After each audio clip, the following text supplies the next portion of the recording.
The first splash wasn't from my jet ski. It was from Karen hurling a mimosa glass into the lake like it had personally insulted her. Standing on her deck in a sun hat the size of a satellite dish, she screamed, "That thing is unapproved," while pointing a shaky finger at my brand-new electric jet ski. The irony? Her husband's gas-guzzling monstrosity was still dripping oil 50 feet away. I should have ignored her, kept cruising along the lake, and let her blood pressure handle itself, but something about the way she said, "unapproved," like it was a racial slur against watercraft made me stop and smile. That moment changed everything, because what she didn't know, what no one knew, was that in less than a month, I would own the water she stood in. It all started on a Friday morning, the kind of morning that made you forget humanity invented stress.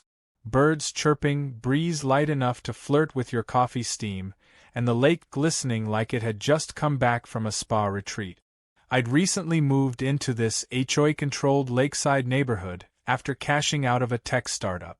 My plan was simple: live low, ride often, and avoid drama. What I hadn't accounted for was that my jet ski would trigger a territorial meltdown of HOA proportions. This wasn't just any jet ski. It was a prototype electric model I'd co-designed with a buddy at Tesla, silent, smooth, and shaped like a Batmobile on water. No smoke, no sputtering, no vroom vroom sounds to scare the ducks. It purred like a well-fed cat. I named it Whisper. And Whisper was about to become public enemy number one. The first few rides were uneventful. I waved to neighbors, even got a thumbs up from a guy named Hal who wore Hawaiian shirts year-round and claimed to have fought a raccoon for his dock right. But that Friday, as I glided past Karen's place, aka the throne of passive-aggressive tyranny, things got interesting. She stormed down her lawn barefoot, one hand holding a mimosa, the other waving a laminated sheet like it was a royal decree. "Excuse me, sir. That vehicle is not on the HOA-approved list." I cut the engine. "What? Jet skis? We only allow standard lake-approved models. Yours isn't listed." I blinked. "Because it doesn't make noise? Or pollution? Because it's disruptive." She narrowed her eyes like she was trying to detect sarcasm with her corneas. "It sets a bad precedent." A bad precedent for clean energy? For chaos. Now, I'm a man of peace. Mostly. But something about this woman policing the lake like a bath-time dictator made my eye twitch. Still, I didn't want to fight, so I waved it off with a smile and said, "Got it. Thanks for the info." But Karen didn't stop there. That evening, a fine arrived on my doorstep. $200. Reason: violation of Lakecraft Policy 17B. Attached was a letter signed by the HOA's Compliance Committee, which, based on the handwriting and aggressive glitter pen use, was probably just Karen after her third Chardonnay. I figured it was a one-off, a warning shot, so I went to the next HOA meeting, thinking I'd explain myself, show them the specs on Whisper, and maybe win over a few skeptical boomers with a demo ride. Instead, I walked into what felt like a tribunal for war crimes. Karen led the meeting from a folding chair throne, flanked by two guys who looked like they'd been rejected from security guard school for being too paranoid. They handed me a 3-page complaint listing everything from excessive wake turbulence to technological intimidation. I swear, one of them tried to argue that my jet ski could be used for hacking the lake sensors. "The what?" I asked. "The lake sensors," Karen repeated, as if it was obvious. "We monitor fish activity." That's when it hit me. This wasn't about the jet ski. This was personal. And sure enough, a little digging revealed the truth. Karen's husband ran a rental business supplying outdated, noisy, gas-powered jet skis to local tourists. Whisper wasn't just different, it was better. It was quieter, cleaner, faster, and cooler. And to Karen, that meant dangerous. She didn't want rules. She wanted monopoly. The HOA hearing ended with a formal warning and a note that if I used the jet ski again, they'd pursue further enforcement. Which, judging by the way one board member mouthed "tow it," sounded serious. That night, I sat on my dock watching the sun bleed into the water, sipping a beer and considering my options. Then my neighbor Hal shuffled up, leaned on the rail, and said, "You know the HOA doesn't actually own the lake, right?" I turned. "What?" "Just the land around it. The water's under something called water rights. You ever look into that?" I hadn't, but I was about to. What followed was a rabbit hole of legal documents, land surveys, and property records that would have made a conspiracy theorist cry tears of joy. Hal was right. The lake was a privately held body of water, but the water rights, those governed by a totally separate title, were still owned by a now-retired cattle rancher in Utah who hadn't visited in years. A few emails, a phone call, and a disgustingly large payment later. I had a contract. I didn't just own a jet ski. I owned the rights to the entire lake. Karen had no idea what was coming. I remember standing on my dock the morning after the transfer went through, sipping the same coffee, watching the same ducks, feeling the same breeze. Only this time, everything was different. My phone buzzed. It was an email from the county registrar confirming the transfer. I looked toward Karen's house. She was already outside, holding a clipboard like she was about to conduct an HOA inspection on the clouds. I fired up Whisper, eased out into the water, and made sure to pass her dock just slowly enough for her to catch my smug little grin. She shouted something I couldn't hear over the wind. Probably another rule. Probably another threat. I smiled and thought, "Karen, sweetie, you should have kept your mimosa to yourself." Karen was like a mosquito in yoga pants, relentless, loud, and utterly convinced she was saving the world.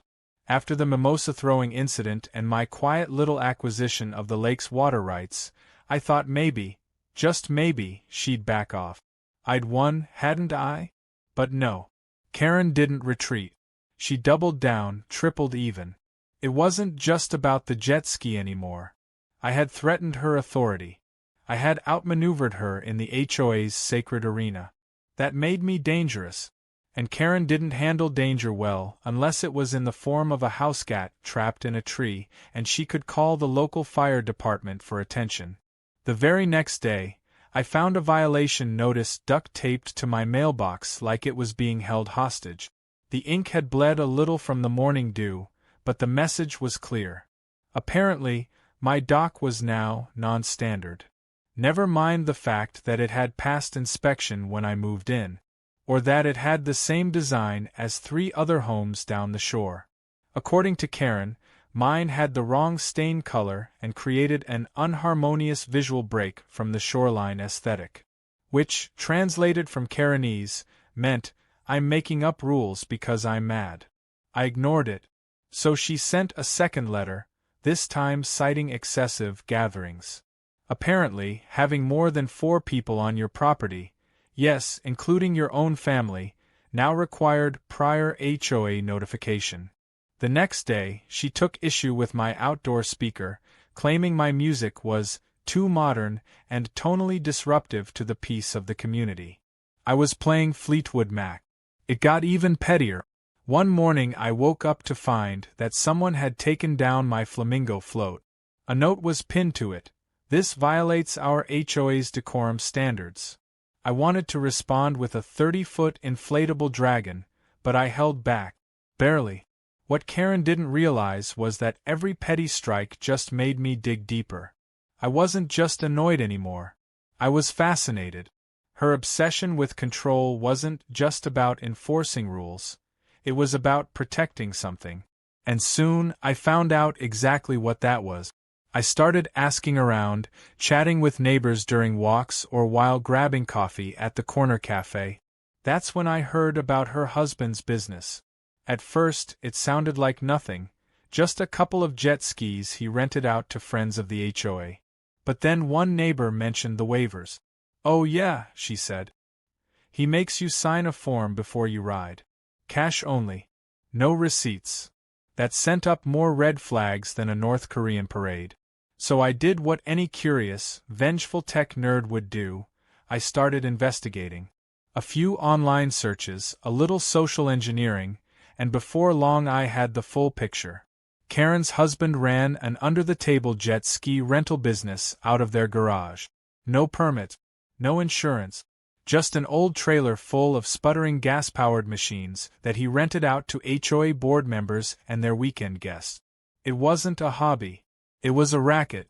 And Whisper, my clean, futuristic, non-gas-burning ride, was threatening their outdated monopoly. That explained everything.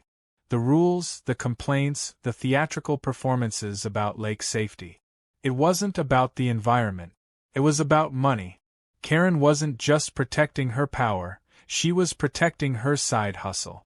I could have gone public right then. I had enough dirt to start a small fire. But something told me to wait. Something better was coming. And then came the HOA Emergency Compliance Review. A letter arrived in a gold-trimmed envelope. Yes, actual gold foil on HOA stationery, inviting me to a special session regarding persistent non-compliance with neighborhood standards. It sounded like I'd been caught trafficking squirrels. Naturally, I showed up in a Hawaiian shirt, sunglasses, and flip-flop. The meeting was held in the community clubhouse, which looked like someone's grandmother tried to remodel a dentist office. Karen presided over the meeting with a clipboard and a voice that could curdle milk. The rest of the board sat in plastic chairs, looking somewhere between bored and mildly terrified. I took a seat across from them and waited for the fireworks. "Mr. Carter," Karen began, her tone syrupy and aggressive, like a snake dipped in honey. "We've received multiple reports regarding your continued disregard for HOA regulations." "From whom?" I asked. "The Compliance Committee." "You mean you?" "That's beside the point." She went on to list every imaginary violation she'd stacked against me. Excessive weight, unauthorized lakecraft, hosting events without permit, noise pollution. At one point, she accused me of contributing to social fragmentation within the neighborhood. "What does that even mean?" I asked. "You've created division. Neighbors are taking sides. That disrupts our community harmony." I almost laughed, but I bit my tongue. There was something poetic about Karen accusing me of disruption when she was the one sending 6-page violation notices over Flamingo Float. But the best part came when one of the board members, an older gentleman named Dave, who looked like he'd rather be fishing, raised his hand. "Karen," he said, "I've looked into the lake rights. Technically speaking, Jake's jet ski isn't violating anything. He owns the water." Karen froze for a fraction of a second. Then, in true Karen fashion, she pivoted like a pro figure skater going into a tantrum. "Well, maybe we should revisit the boundaries of HOA jurisdiction," she snapped. "Perhaps we need to file a claim against the water rights themselves." "That's not how any of this works," Dave said, clearly exhausted. Karen shot me a look that could melt steel. I just smiled, leaned back in my chair and said, "You know, it's funny. You're fighting harder against an electric jet ski than the fact your husband's running an illegal business from your garage." You could hear the air leave the room like someone popped a beach ball. Karen's face did a full 5-stage color change: white, pink, red, purple, then that special Karen shade of furious denial. "That is a private matter," she hissed. "Sure. But so is owning a lake. And yet here we are." The meeting ended in chaos. Karen tried to push for a vote to suspend my lake access privileges, but Dave shut her down by reminding everyone, again, that I legally owned the water. The rest of the board just stared at their clipboards like they wished they were somewhere else. One woman in the back started Googling, "Can HOA regulate private lakes?" on her phone. Outside the clubhouse, I caught up with Dave. "She's going to try something else," he said. "I know. You ready?" I looked out at the lake, my lake, sparkling under the evening sun. "Oh yeah," I said. "Let her try. I've got surprises of my own." I didn't waste time. The moment Karen's HOA tribunal turned into a glorified tantrum, I knew the real game had begun. And unlike Karen, I wasn't playing checkers. I had already purchased the water rights. What I needed now was to make sure everyone else knew it too. Because what good is owning the lake if no one knows they need your permission to touch it? First, I called in a surveyor. A real one, not one of Karen's clipboard warriors who just walked around in khakis and acted like they knew boundaries based on the position of a garden gnome. The professional I hired marked the edges of the water rights I'd purchased. He installed small but visible posts around the perimeter, tasteful little signs that read, "Private waters. Use restricted. Electric only." Just big enough to be noticed, just formal enough to feel official. The HOA couldn't touch them. The lake itself, as my attorney confirmed, was under my jurisdiction. Not the land around it. Not the docks. Just the water. But that meant that any motorcraft, swimmer, paddleboarder, or soggy dog had to play by my rules once they were in my domain. Karen noticed immediately. She came stomping down her deck the moment the signs went up, cell phone already in hand. She didn't even bother to yell at me this time. Just dialed 911 like she was reporting a terrorist invasion. I watched from my dock, coffee in one hand, bagel in the other, as she shouted into her phone and pointed at the surveyor like he was installing a nuclear missile. The cops came. 2 local officers who were clearly tired of HOA nonsense. They walked over to me first. I handed them a copy of the deed, the legal transfer of the water rights, and the contact info for my lawyer, who had prepped a whole folder just for moments like this. The officers nodded, walked over to Karen, had a brief, animated conversation filled with lots of gesturing and red-faced finger-pointing, and then returned to their cruiser. One of them gave me a subtle thumbs-up as they drove away. Karen looked like someone had canceled Christmas. 2 days later, the HOA board received a cease and desist notice. I'd asked my lawyer to send it as a friendly reminder that any enforcement actions on the water, especially against me, would be considered harassment and met with legal retaliation. It wasn't a threat. It was a promise. That same week, I launched Friends of the Lake, a private membership group for eco-conscious residents who wanted to enjoy the water respectfully. Membership was free for now. Rules were simple. No gas-powered engines, no unapproved commercial activity, and no Karen-level drama. I created a website, set up a calendar for lake access scheduling, and posted the group on the community board. Within 3 days, 30 people had signed up. Karen? She didn't take it well. Her husband's rental operation hit a brick wall. Without access to the water, they couldn't launch their jet skis. The HOA's own docks were now technically leading to a body of water they didn't control. Karen tried to pivot. She held an emergency HOA water meeting, where she encouraged residents to ignore my signs and reclaim community ownership of the lake. Only 5 people showed up. 2 of them left early when I passed by on Whisper and gave them a polite wave. Karen tried to give a passionate speech, but it fizzled fast when someone asked if her husband's rental business had insurance. The next tactic was straight from the Karen playbook: lies and intimidation. She distributed flyers accusing me of environmental violations, claimed I was dumping battery fluid into the lake, said my electric jet ski was a weaponized surveillance device. She actually used the phrase, deep state watercraft. I responded with a press release. Okay, not a full press release, but I did create a post on the HOA's online portal clarifying the fact. I included legal documentation, environmental impact data on electric versus gas-powered vehicles, and even a letter from a local conservationist who supported the new electric-only rule. It was clear, polite, and backed with more evidence than Karen's entire personality. People started turning. Neighbors who once politely nodded at Karen began asking me for tips on eco-friendly watercraft. A dad from down the road stopped by to ask if he could take his kids out on Whisper sometime. I said sure, after he joined Friends of the Lake and signed the waiver. The man laughed, signed on the spot, and said, "This is the most fun HOA drama I've ever seen." But Karen wasn't done. Her final move was the most desperate. Late one night, I heard an engine revving. Not the smooth hum of Whisper, this was a deep, sputtering, gas-burning growl. I walked to the edge of my dock, flashlight in hand. That's when I saw her. Karen, riding one of her husband's old jet skis, zipping into the center of the lake like she was filming an action movie. She wasn't wearing a life jacket. She wasn't even steering well. She was doing it for spectacle. From my dock I yelled, "You're trespassing!" She shouted back, "You can't trespass on public water. It's not public. Check the deed." But she wasn't listening. She cranked the throttle and tried to do a sharp turn.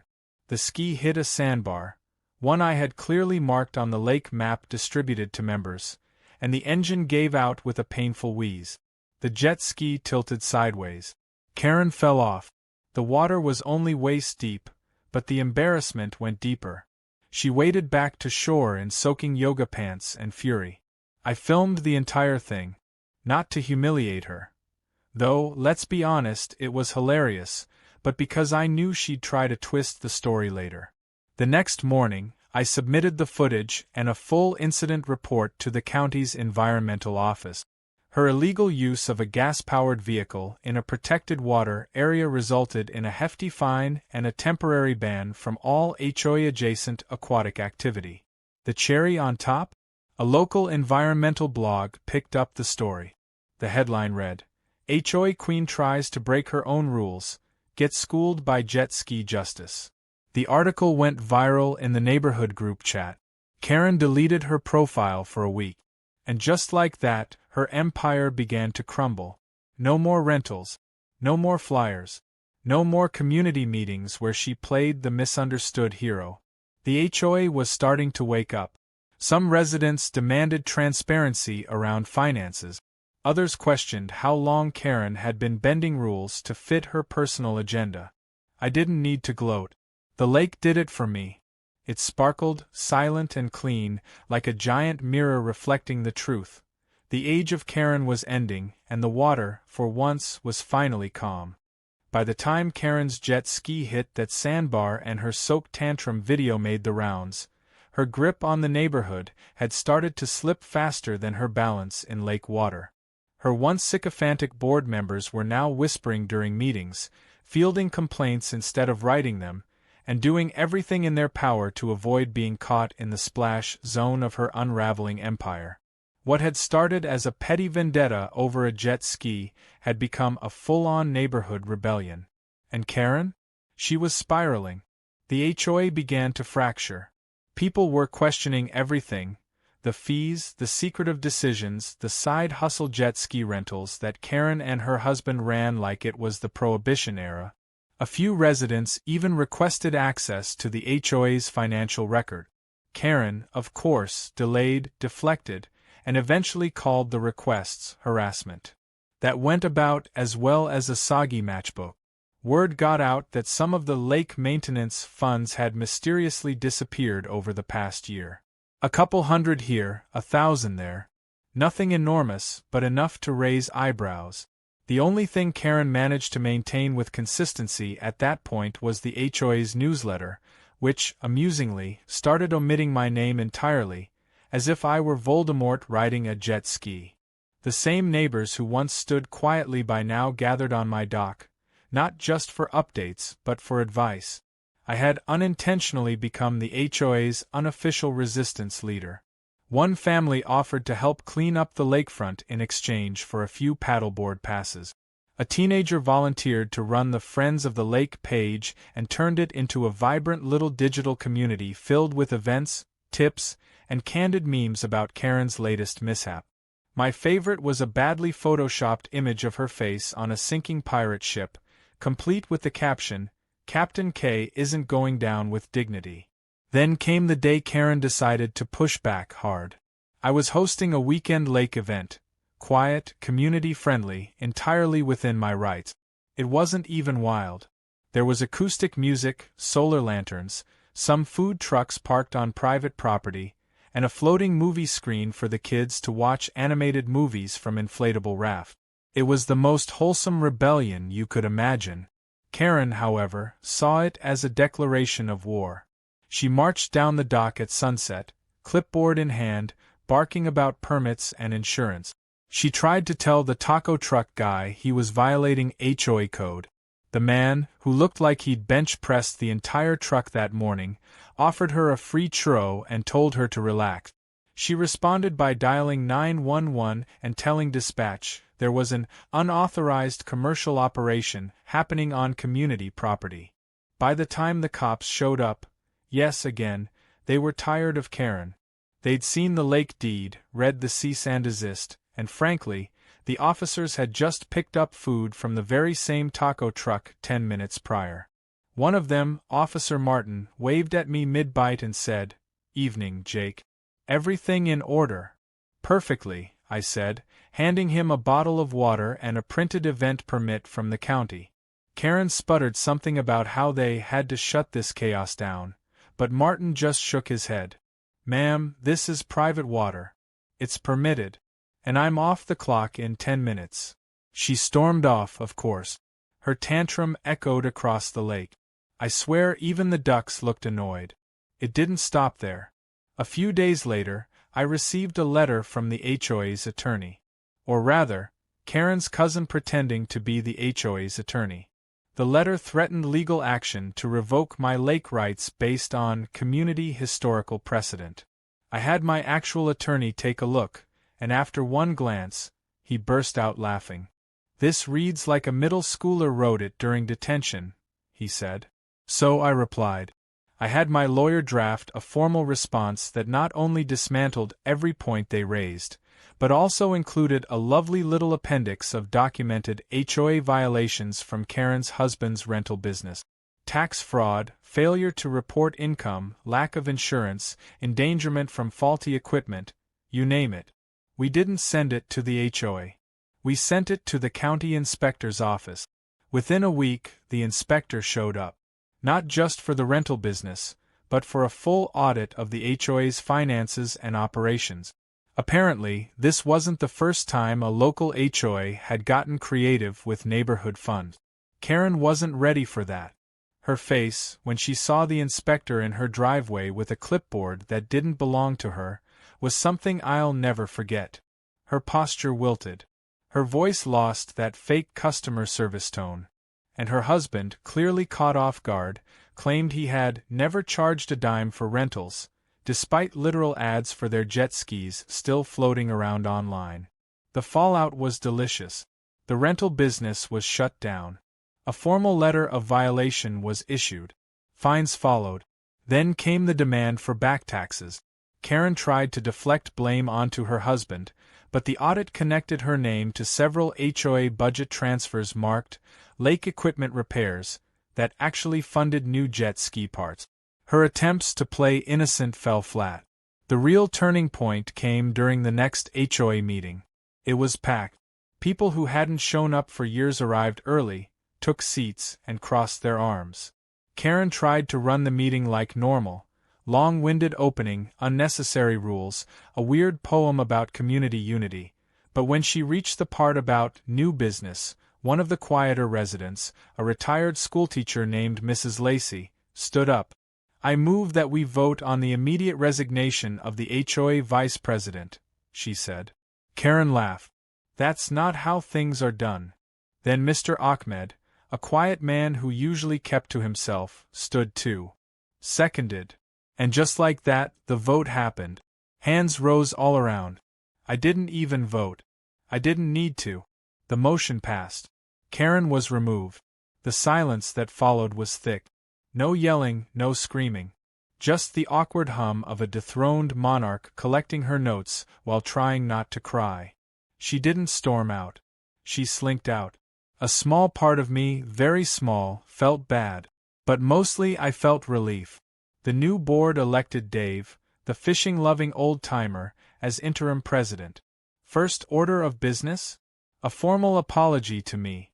Second? Removing all unnecessary aquatic restrictions and allowing electric watercraft under the new lake guidelines, provided they're used respectfully. I walked home that night under a sky so clear it felt like the stars were giving me a standing ovation. The lake was still, the signs were in place, and for the first time since moving in, I felt like I actually belonged. Karen didn't show her face for a while. Rumor had it she was selling her house, mumbling something about moving to a neighborhood with real structure. I laughed when I heard she was eyeing a desert community with no water at all. Appropriate, really. Let her try to run a lake she can't even find. The lake was different now. Not in a big, flashy way, but in a quiet, undeniable way that you could feel the moment you stepped outside. The tension that once hovered over every dock, every HOA newsletter, and every glance between neighbors had vanished like fog on a warm morning. Kids laughed on paddleboards, old folks floated on inner tubes, and the only thing Karen had successfully controlled these days was her moving truck's route out of the neighborhood. Her house went up for sale within a week of her resignation, and within 2 more, a young couple with a golden retriever and zero interest in HOA politics moved in. The first thing they did was ask to join Friends of the Lake, followed by, "Hey, can we help plant wildflowers along the shoreline?" I nearly cried. I wasn't just a guy with a fancy jet ski anymore. Somehow, by resisting Karen's reign of passive-aggressive terror, I'd become the accidental steward of peace. I didn't ask for it, but it suited me.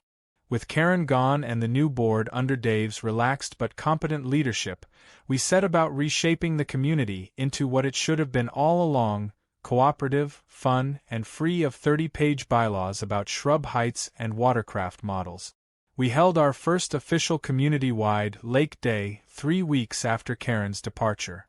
We had live acoustic music, a floating dock bar that served lemonade and local brews, and a sunset lantern ceremony where residents wrote wishes and memories on biodegradable paper lanterns and floated them across the water. No one mentioned HOA codes. No one was fined for having music louder than the sound of bird.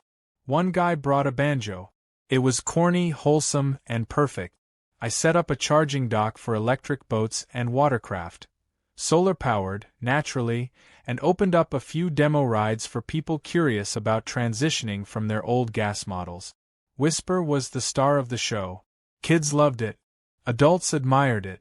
Someone even asked if I'd ever consider selling a few. I shrugged and said maybe. In truth, I already had a prototype in development. After all, what better middle finger to HOA tyranny than turning my hobby into a business that promotes clean, quiet fun? Dave pulled me aside after the event and handed me a certificate, laminated like he was afraid someone would spill beer on it. It read, "Honorary Lakekeeper." I laughed, but it warmed something in my chest that I hadn't realized needed warming. After all the tension and petty wars, it felt good to be recognized for more than just a spectacular act of revenge. Even Hal, the raccoon-wrangling neighbor, gave me a wink and a hearty slap on the back. "You didn't just save the lake," he said. "You saved our sanity." Not everyone adapted smoothly. A few holdouts from Karen's old guard still muttered about the way things used to be.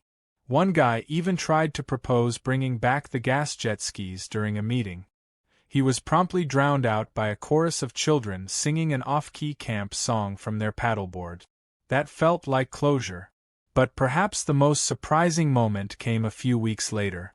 I was out skimming debris from the shallows, part of the volunteer program we'd set up for lake maintenance, when a familiar SUV pulled up near the shoreline. I looked up and nearly dropped the net. Karen stepped out, not in her usual pressed khakis and HOA regalia, but in jeans and a plain shirt. No clipboard. No air of superiority. Just a tired-looking woman holding a box. She walked over, carefully avoiding the edge of the water, and stood there awkwardly. For a moment we just stared at each other. I expected her to explode. Accuse me of harassment. Demand I remove the private waters sign. Instead, she held out the box. "These were in my garage," she said. "HOA records. Some are lake-related. Thought you might want them." I took the box cautiously, half waiting for a snake to jump out. But there was nothing but papers. Handwritten notes, old vote tallies, maps, even receipts from a time before she went off the rails. She looked around at the lake, then back at me. "You win," she said simply. "I wasn't trying to win," I replied. She gave a weak laugh. "Yes, you were. And you did. But I suppose that's fair. I let it get personal. You tried to have me fined for a flamingo float. It clashed with the hydrangeas. We both laughed. And for the first time since I'd moved in, I saw her as a person, not a villain or a tyrant, but someone who had let her need for control spiral until she'd lost the very community she was trying to manage. She didn't stay long. She left as quietly as she came, climbing back into her SUV and driving off without another word. I watched the car disappear down the road, the same one she used to patrol like a mall cop with too much authority and not enough purpose. I took the box back to the house and filed away the useful bit. Some of the maps turned out to be helpful in planning our next round of shoreline cleanup. Other papers were junk. Still, it felt like she was handing over the last remnants of her power, and maybe, just maybe, asking for a sliver of forgiveness. I wasn't sure I was ready to give it yet, but I appreciated the gesture all the same.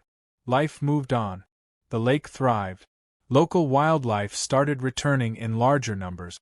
Herons nested near the far edge. Turtles sunned themselves on rock. The water was cleaner, the air was lighter, and people smiled more. We even started a summer camp for local kids, teaching them to kayak, fish, and appreciate nature.